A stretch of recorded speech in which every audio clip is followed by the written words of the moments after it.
কবিতাৰ শিৰোনাম অস্তিত্ব।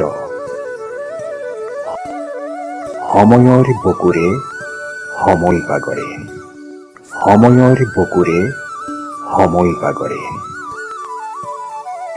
আকাশৰ পৰা মেঘলৈ, মেঘৰ পৰা মহাসমুদ্ৰলৈ, এটি অনন্ত মেঘমল্লাৰ হৈ বিয়পি পৰোঁ।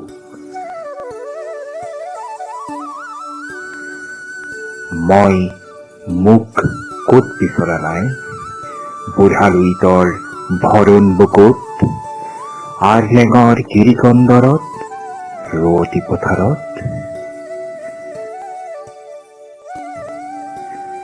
কতোই যে নাপাওঁ নিজকে, মেঘমুক্তিৰ অপেক্ষাৰত, শাৰদী পূৰ্ণিমাৰ জোনাকলৈ দুভাগ নিশা বাট যাওঁ। কি জানিবা, তোমাতে মোক বিচাৰি পাওঁ।